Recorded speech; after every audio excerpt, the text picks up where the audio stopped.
El Bronco es este hombre que ven en pantalla, quiere gobernar el estado de Nuevo León en México y ya dio de qué hablar.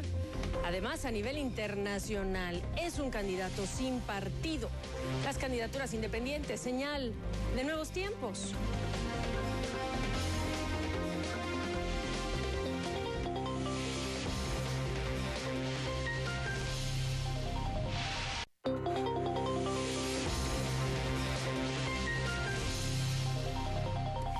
¿Podría un candidato independiente alcanzar un día la presidencia de México? La reflexión es más poderosa hoy al crecer la posibilidad de que un candidato independiente gobierne el poderoso estado de Nuevo León. La prensa internacional está interesada. El 7 de junio se haría historia, se escribiría. Javier Rodríguez Calderón, el Bronco, se ha beneficiado del hartazgo ciudadano con los partidos políticos tradicionales, hartazgo con un gobierno priista fuertemente cuestionado en la entidad por prácticas de corrupción. Por 33 años, el Bronco perteneció al PRI. Fue alcalde de García, en Nuevo León, combatió el crimen organizado, perdió a su hijo mayor, le secuestraron además a su hija, recolectó más de 300,000 firmas para registrarse como independiente y hace unos días multiplicó sus posibilidades de ganar cuando otro candidato anunció su apoyo y su alianza en favor de el Bronco. Alfonso Zárate, profesor, analista político desde Ciudad de México, me da muchísimo gusto saludarte y tú sabes muy bien que él no sería el primer candidato independiente, pero sí sería el primero en escribir la historia si logra la gubernatura. ¿Cómo estás? Bien, Gaby, muchas gracias. Yo creo que, en efecto, lo que acabas de decir es un hecho. Hay un enorme desprestigio de las instituciones en nuestro país. No solamente los partidos políticos, también las instituciones electorales, el ejecutivo, el legislativo, el judicial, de tal manera que esta falta de credibilidad de las instituciones se traduce en este reclamo por fuera los políticos que abre una veta para los candidatos independientes. En México, por fortuna, recientemente se reformó la Constitución política para permitir precisamente candidaturas fuera de los partidos políticos y apenas el año pasado se reglamentó esta posibilidad. Así que lo que estamos viendo en Nuevo León es muy significativo en muchos órdenes. Lo primero diría por el hecho de que en estas elecciones Nuevo León es la joya de la corona, es decir, una entidad muy fuerte, muy importante, la tercera aportante al crecimiento de la economía, después del Estado de México y del Distrito Federal, con una clase empresarial muy pujante, muy relevante, y por eso es tan importante el hecho de que haya un candidato independiente que está compitiendo en serio. Se entiende independiente que no representa estas fuerzas políticas tradicionales, pero ¿a quién sí representa? Porque entre las críticas, y tú sabes que los dimes y diretes en estos momentos electorales hacen o sugieren algunos que sería un lobo disfrazado de independiente, en pocas palabras, porque perteneció al PRI. Yo coincido con esta postura. A mí me parece que para empezar el calificativo de candidato independiente o candidato ciudadano es un calificativo erróneo por dos razones. En primera, porque todos los candidatos tienen que ser ciudadanos, y en segundo lugar, porque cuando uno pregunta independientes de qué, la respuesta es son independientes de los partidos políticos. Sin embargo, un candidato como el Bronco, que militó más de 30 años en el Partido Revolucionario Institucional, que apenas hace unos meses renunció al PRI, que el PRI le dio la oportunidad de ser diputado local, diputado federal y alcalde de García, difícilmente podríamos considerarlo como independiente. Y una cosa más que me parece muy importante: para tener viabilidad, un candidato independiente que dispute la gubernatura, o más aún que dispute la presidencia de la República, tiene que venderle su alma al diablo. ¿Por qué?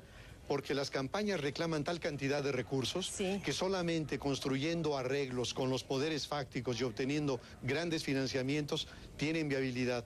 Algo muy distinto, Gaby, sería que en una población pequeña la comunidad quisiera tener como candidato a un médico querido, respetado, y que ningún partido le ofreciera candidatura. Ahí sí vería yo un candidato independiente. Pero ya competir por estas ligas implica enormes acuerdos. Por falta de tiempo voy a tratar de dejar una pregunta que tengo al lado porque me interesa más tu opinión en el sentido de con este descontento con este hartazgo hacia los partidos políticos tradicionales por parte de la sociedad mexicana, uno se pregunta si un candidato independiente no le abre la puerta, no necesariamente al mejor candidato, y aquí la pregunta es si es el candidato que necesita Nuevo León, y sí a candidatos que, a juzgar por las campañas políticas que hemos visto en términos de contenido y que han sido realmente muy pobres en presentar el plan de gobierno, las ideas de los candidatos, yo no sé si decir a estas alturas que un candidato independiente con esta falta de exigencia es una buena noticia.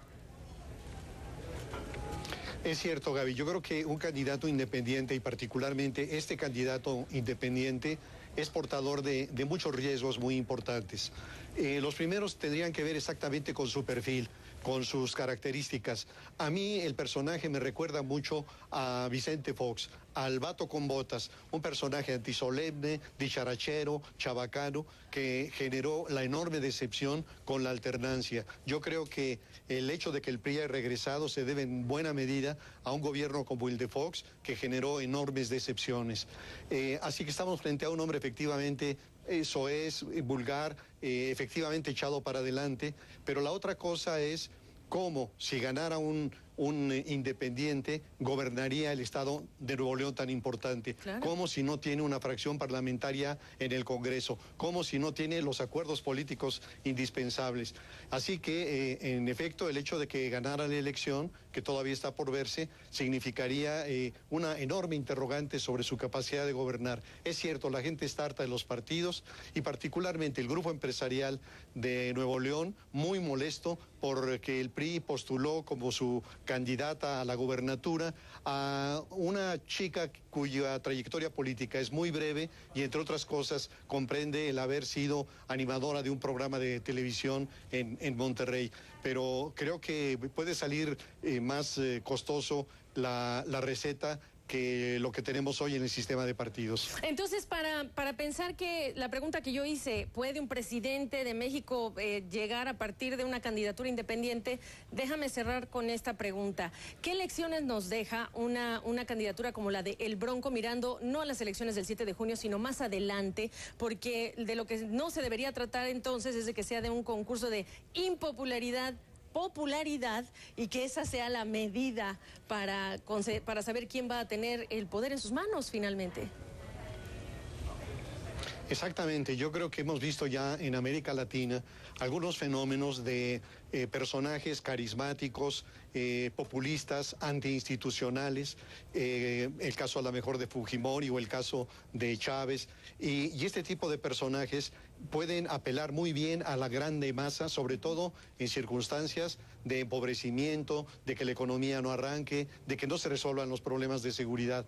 En esa medida creo que una coyuntura de esta naturaleza abriría las posibilidades para un personaje de esta naturaleza, pero de nuevo, la única condición para la viabilidad sería que le vendiera su alma al diablo, que firmara acuerdos, o no los firmara, pero que construyera acuerdos con los grandes poderes fácticos, legales o ilegales, y me parece que eso sería una pésima noticia para la incipiente democracia mexicana. Y yo agregaría otra cosa, el tema de la debilidad de las instituciones, debilidad institucional como uno de los factores que también pone en riesgo ese tipo de candidaturas. Profesor Zárate, nos vamos, un saludo, gracias.